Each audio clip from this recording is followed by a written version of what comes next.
சென்னை தியாகராய நகர் தொகுதிக்கு உட்பட்ட அசோக் நகர் பகுதியில் திமுக வேட்பாளர் ராஜா அன்பழகன் தீவிர வாக்கு சேகரிப்பில் ஈடுபட்டார்.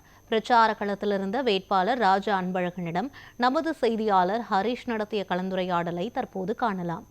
சென்னை தியாகராய நகர் தொகுதிக்கு உட்பட்ட அசோக் நகர் பகுதியில் திமுக கழக வேட்பாளர் ராஜா அன்பழகன் தீவிர வாக்கு சேகரிப்பில் ஈடுபட்டு வருகிறார். மேலும் வேட்பாளர் நம்முடன் இருக்கிறார், அவருடன் கேட்போம். சார் வணக்கம். காலை முதல்ல நீங்கள் இந்த தீவிர வாக்கு சேகரிப்பில் ஈடுபட்டிருக்கீங்க. எந்தெந்த பகுதியில் நீங்கள் வாக்கு சேகரிச்சிருக்கீங்க, அந்த பகுதியில் மக்கள் எந்த அளவுக்கு உங்களுக்கு வரவேற்பு தராங்க? இன்னைக்கு காலையில் 135வது வார்டில் இன்னைக்கு காலையிலேருந்து வாக்கு சேகரித்துக்கிறேன்.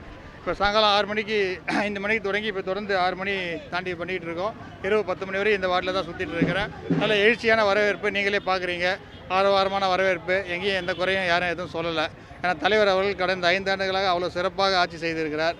மகளிர் உரிமை தொகையிலேருந்து, இலவச பஸ்லேருந்து, நான் முதல்வன், புதுமை பெண், தமிழ் புதல்வன்ட்டு 1000 திட்டங்கள் வச்சு மாணவர்களுக்கும், அதுவும் விளையாட்டுத்துறை ஏற்றுக்கிட்டா இளந்தலைவர் அவர்கள் இதுவரைக்கும் தமிழ்நாட்டிலே விளையாட்டுத்துறையில் சாதிக்காத பல விஷயங்களை இந்த 5 ஆண்டுகளில் சாதித்து இளைஞர்களின் எழுச்சியை இப்போ நான் கண்கூடாக பார்க்குறேன் அந்த ரிசல்ட்டை.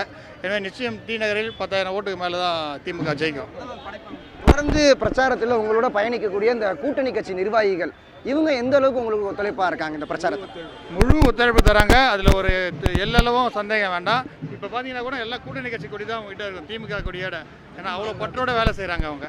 அதே போல் கடந்த 5 ஆண்டுகளுக்கு முன்பு நீங்கள் வேலை பார்த்துருக்கக்கூடிய இந்த பணிகள், இந்த தொகுதியை மேம்படுத்துறதுக்கு, அதே போல் வரக்கூடிய காலங்களில் என்ன மாதிரியான திட்டங்கள் மேம்படுத்தலான்னு இருக்கீங்க? அடுக்குமாடி பேருந்து நிலையம் தியாகராய நகர் அமைக்கப்படும். அதன் மூலம் நிரந்தர பார்க்கிங்கான தீர்வு ஏற்படும். ஏற்கனவே அங்கே என் தந்தையில் பேரான மேம்பாலம் திறந்து 6 மாதங்களாக மக்கள் பயன்பாட்டுக்கு உள்ளது. அதுவும் இப்பொழுது 30 நிமிடங்கள் கடக்க வேண்டிய தூரத்தை 3 நிமிடத்தில் மக்கள் கடந்து விடுகிறார்கள். எங்கள் அமைச்சர் சொன்ன மாதிரி தான், அதிமுக காரனா பிரிட்ஜில் யாருன்னா இறங்கும்போது திமுக காரனாக தான் இறங்குவான். அந்த அளவுக்கு இருக்குது அந்த பிரிட்ஜி. நன்றி.